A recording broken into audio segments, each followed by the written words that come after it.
दुसऱ्यांची सरकार होती तेव्हा तुम्ही काय करत होता? त्यावेळेस ते आंदोलन नव्हतं. मिसिंग लिंक बाबत बोललं तर महाराष्ट्राचा अपमान कसा?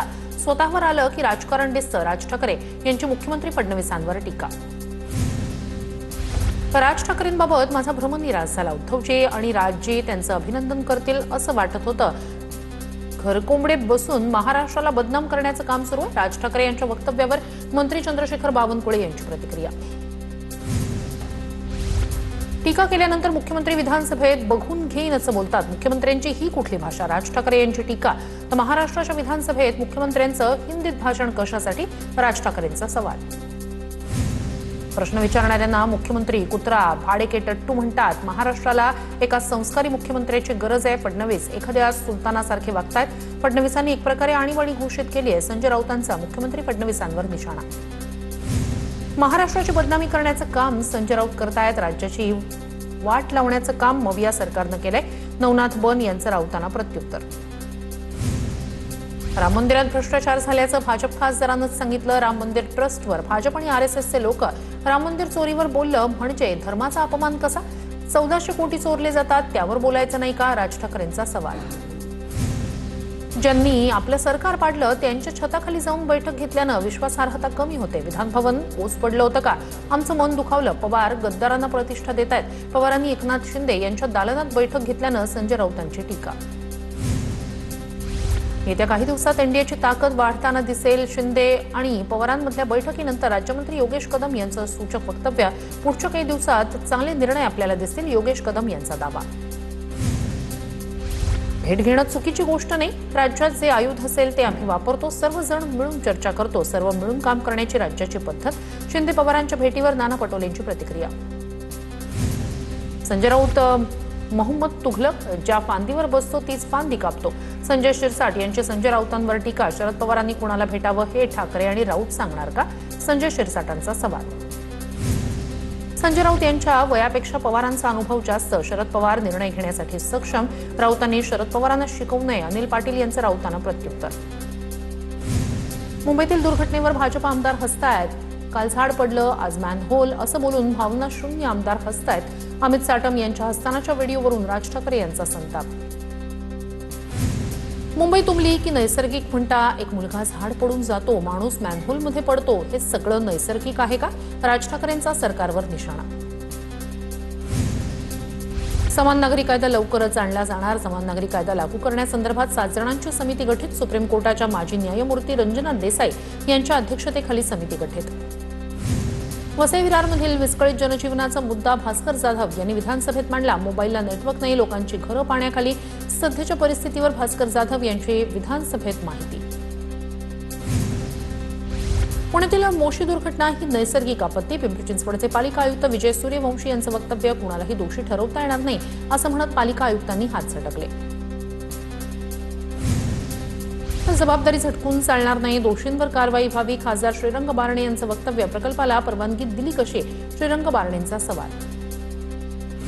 ठाण्यातील डॉक्टर मारहाण प्रकरणातील मुख्य आरोपी नगरसेवक रमेश म्हात्रेला अटक. उच्च रक्तदाबामुळे त्यांच्यावर ठाणे सिव्हिल रुग्णालयात उपचार सुरू. डोंबिवलीत डॉक्टरांना मारहाण. गृहमंत्री न्याय देणार का? शिंदेंचा नगरसेवक रमेश म्हात्रेची धिंड काढा, पदावरून बरखास्त करा. आदित्य ठाकरे आक्रमक. आमदार सुहास कांदेंचं विधानभवनाच्या पायऱ्यांवर आंदोलन. अन्न नागरी पुरवठा विभागात 4000 कोटींच्या घोटाळ्याचा आरोप. सुहास कांदे यांचा भुजबळांवर गंभीर आरोप. रायगडमध्ये भाजप नगरसेवकाकडून महाडच्या मुख्याधिकाऱ्यांना मारहाण. महाडचे मुख्याधिकारी धनंजय कोळेकर यांना भाजप नगरसेवकाकडून मारहाण. मारहाण प्रकरणी महाड शहर पोलीस ठाण्यात गुन्हा दाखल. पाणी पुरवठ्याच्या प्रश्नावरून आधी वाद नंतर मारहाण. सैराट फेम अरबाजच्या आरोपांनंतर नोबल हॉस्पिटलचे मेडिकल सील करण्याचे आदेश. अरबाजनं केलेले आरोप चुकीचे. नोबल हॉस्पिटलचं स्पष्टीकरण. वडिलांवर उपचार सुरू मात्र रुग्णालयाकडून लूट. अरबाजचा आरोप. मंत्रालयासमोर रविकांत तुपकर यांचं आंदोलन. कर्जमाफी शेतमालाला हमीभावासाठी आंदोलक आक्रमक. सरसकट कर्जमाफी करण्याची आंदोलकांची मागणी. पोलिसांनी आंदोलकांना ताब्यात घेतलं. मंत्रालयासमोर रविकांत तुपकर यांचं आंदोलन. कर्जमाफीसाठी आंदोलक झाडावर चढले. मंत्रालयासमोर झाडावर चढून शेतकऱ्यांचं आंदोलन. सरसकट कर्जमाफी करण्याची आंदोलकांची मागणी. क्रेनच्या सहाय्यानं आंदोलकांना झाडावरून काढलं. छत्रपती संभाजीनगरमध्ये काँग्रेसचा रघुपती राघव राजाराम सत्याग्रह राम मंदिरातील कथित दान चोरी प्रकरणाच्या निषेधार्थ आंदोलन दक्षिण मारुती मंदिर ते अमृतेश्वर राम मंदिर अशी पदयात्रा।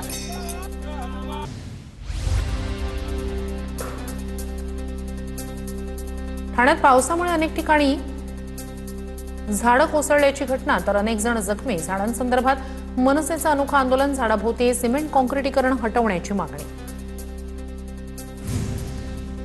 राम मंदिरातील दानपेटी चोरी प्रकरणी नागपूरमध्ये काँग्रेस आक्रमक, काँग्रेसचं सरकारविरोधात आंदोलन। नगरसेवक रमेश म्हात्रेंविरोधात ठाण्याच्या सिव्हिल रुग्णालयातील डॉक्टर नर्सेस आक्रमक, म्हात्रेंवर कठोर कारवाई करण्याची डॉक्टरांची मागणी।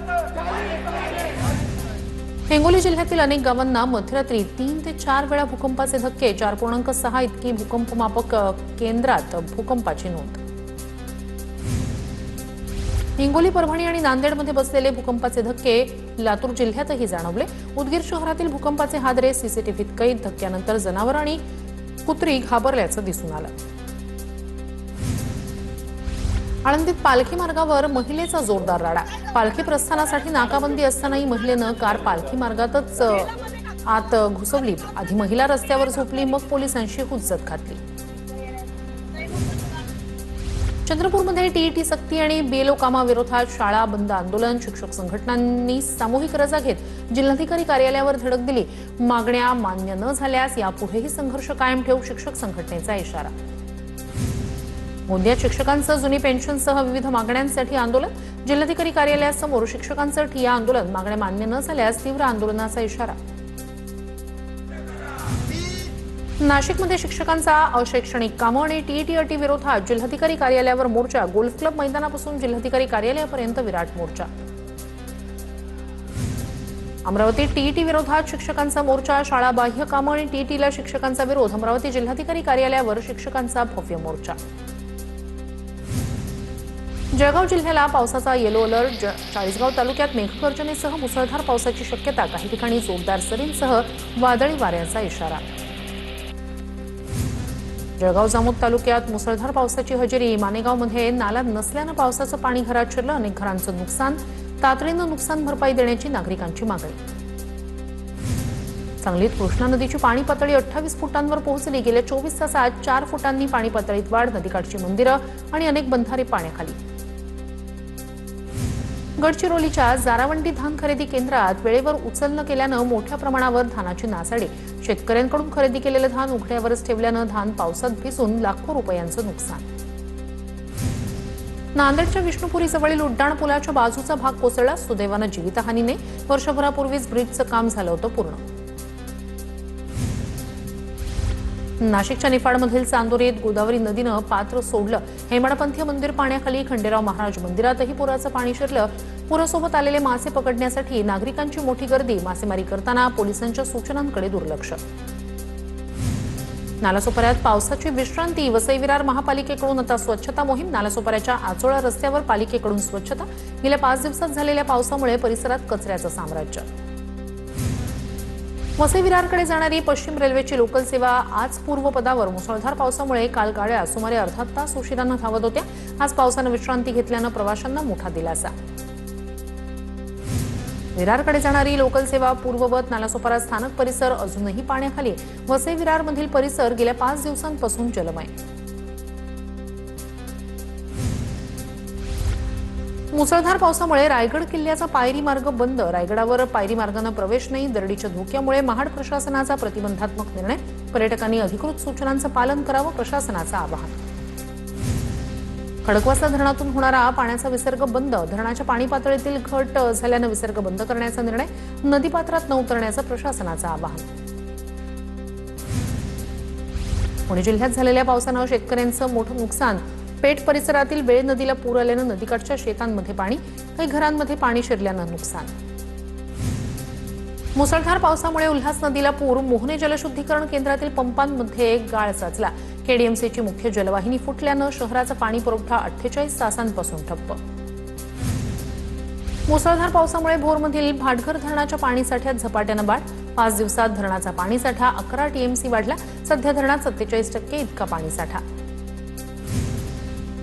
भुसावळमधील अंतर्गत रस्त्यांची दयनीय अवस्था. थोड्याशा पावसाने शहरातील अनेक भागांमध्ये मोठ्या प्रमाणावर पाणी साचण्याचे प्रकार. नागरिकांना ये-जा करताना मोठ्या अडचणींचा सामना करण्याची वेळ.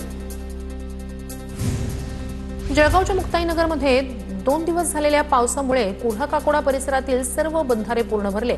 बंधाऱ्यांमध्ये मोठा पाणीसाठा झाल्यानं शेतकऱ्यांना सिंचनासाठी मोठा दिलासा. पावसाळ्यातील झाडांच्या पडझडीच्या पार्श्वभूमीवर कराड नगरपालिका ॲक्शन मोडवर. नगराध्यक्ष राजेंद्र सिंह यादव यांच्याकडून कराडमधील धोकादायक झाडांची पाहणी. तातडीनं उपाययोजना करण्याच्या नगराध्यक्षांच्या सूचना.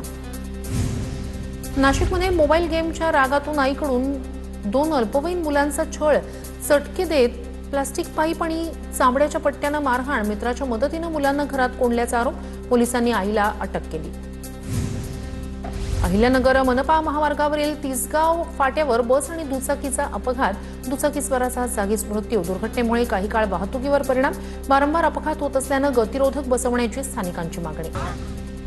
पुण्याच्या भोर तालुक्यातील पान्हळ गावात ओढ्याच्या पाण्यात शेतकरी वाहून गेले. आनंदा कोंढाळकर असं या शेतकऱ्याचं नाव. आनंदा हे शेताच्या बांधावरून पाय घसरून ओढ्यात पडल्याची माहिती.